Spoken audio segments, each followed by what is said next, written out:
Ô, này, nhiều cái yếu. Con đi chú ơi.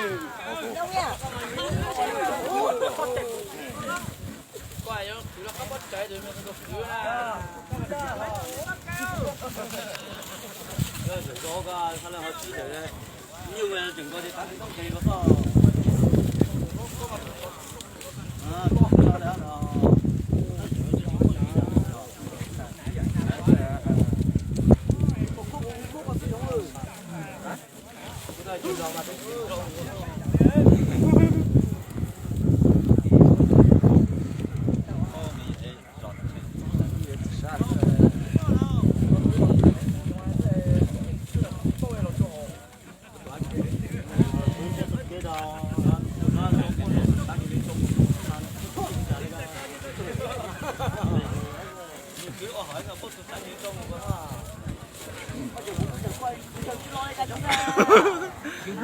진짜 부라. 거의 진짜 너.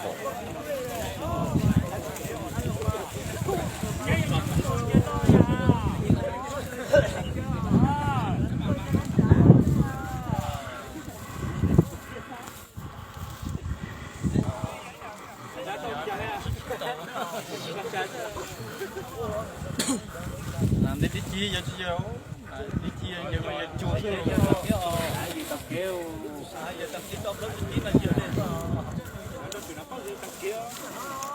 ôm là nó có là kia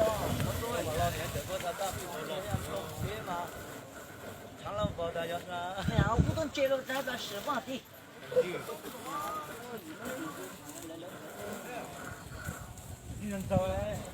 中了就哟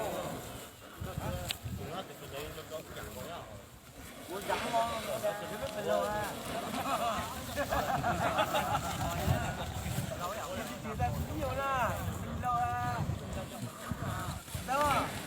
lâu rồi cho nước rồi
ấy giờ tôi tỉnh chưa à, thì không thế ấy giờ tôi tỉnh chưa đâu.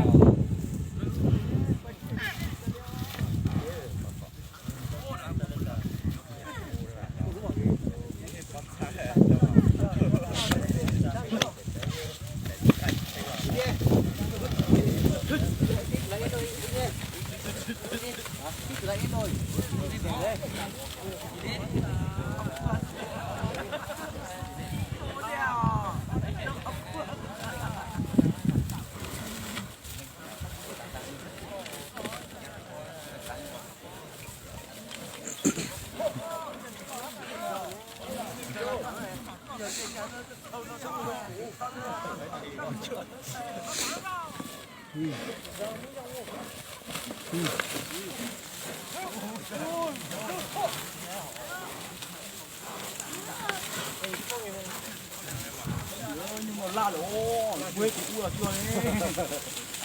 Thế